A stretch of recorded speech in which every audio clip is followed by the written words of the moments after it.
Sometimes you want to take better pictures, either for personal use or you are starting to feel like maybe you can be a photographer.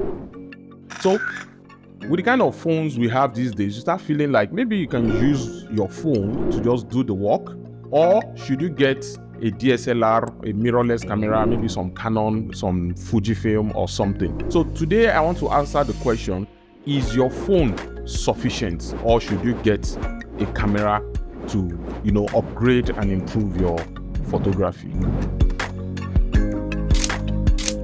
So to keep it simple, there are two answers I will give for this question. If it is just for your casual photography, take selfies, produce short videos for social media posts, I think your phone is definitely enough.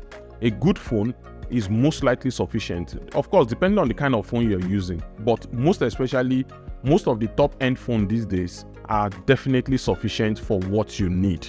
And beware of that, I said top-end phone, most of them are definitely sufficient for you to do your casual photography, your clean post on social media and everything. This is because of two main reasons or two main advantages that a phone has over a camera.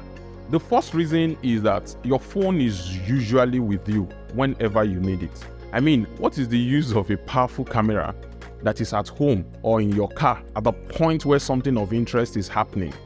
Because of the availability of the phone, it makes it a better tool for a casual photographer, somebody that just wants to catch the moment.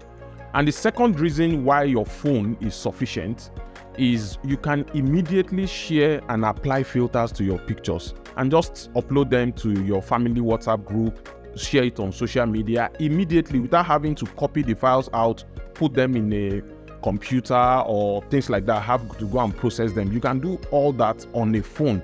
So for portability, for being always with you, a phone is definitely sufficient for you if you are just a casual photographer. You just want to capture some things here and there and use. I have a training series on leveling up your photo skills on your phone. If you are interested in that, you can check that out. We'll send the link in the description.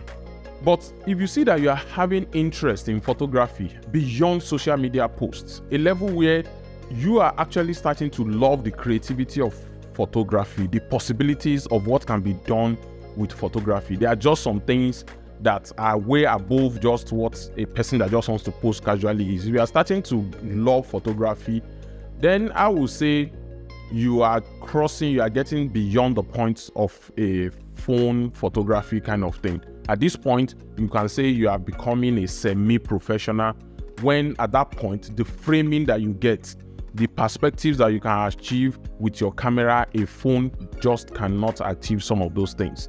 Then you should get a camera. It may take more work.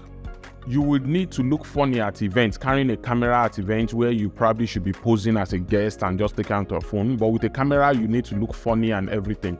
But what you will get will be way more entertaining, more satisfying, and definitely more rewarding when it comes out.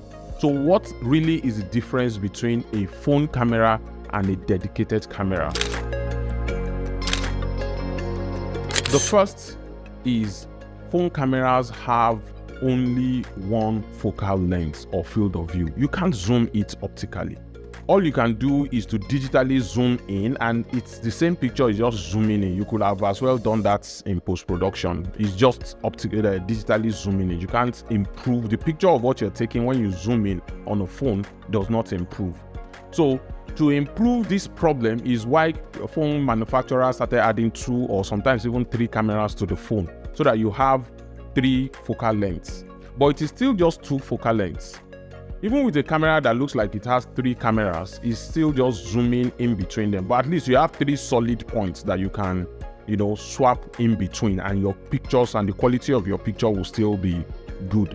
So really, why phones are having more cameras, it's not solving the problem of the quality of the fact that they can't zoom in between focal points. Of course, many of the recent high-end phones these days will try to sharpen the images between the focal lengths, using some form of AI tricks or the other. But in the case of cameras have lenses that can actually zoom across those focal points. So when you take a picture and you zoom in, the quality is not degraded in any way. And again, with cameras, you get interchangeable lenses where you can experience wide angle photography if you want. You can put a different lens and go into macro photographies if you want. You can get very long zoom telephoto cameras to take pictures or to take shots of animals that you can't move close to. I mean, you can't go to a zoo and want to take a close shot of a lion.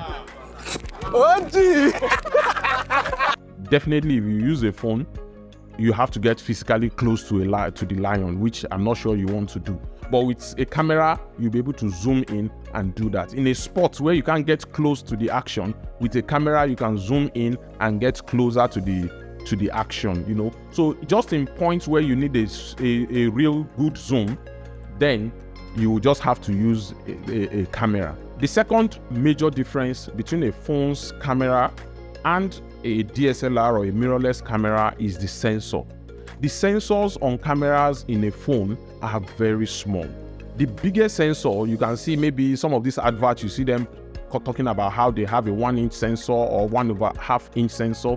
The biggest sensor any phone camera has currently is just like 20% of what an average Canon 250D or Fujifilm X-T3 and the rest of them would have.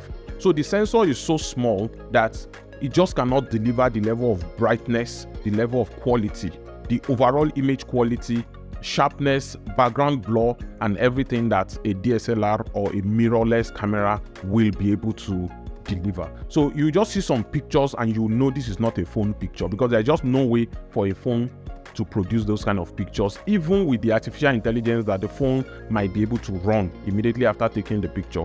It will just be obvious that those pictures were taken with a DSLR or a mirrorless camera. But of course, it has to be a thing that the person handling the camera knows what he is or she is doing.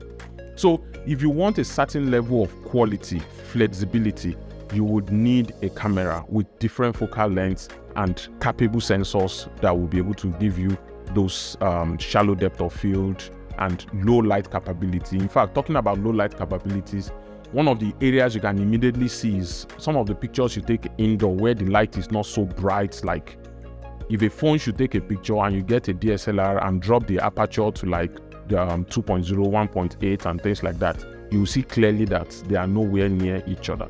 At this point, if you are interested in this kind of technology related videos, from video production, photography, 3D animation, AutoCAD and stuff, just everything technical and digital skills, remember to click the subscribe button, like this video, you know, just on everything related to you getting information from us. In the next video, I'll be discussing how to control the shutter speed in photography. Either you're using your phone camera or you're using a DSLR or a mirrorless camera. Whatever camera you're using, there are some interesting tricks that you can do, especially of course with your camera, but there are some phones that might just be able to simulate similar things. Especially a phone like the Google Pixel 6, there are some neat shutter speed tricks that we should be able to do with a phone like this or similar phones. I'll see you in the next one. See ya.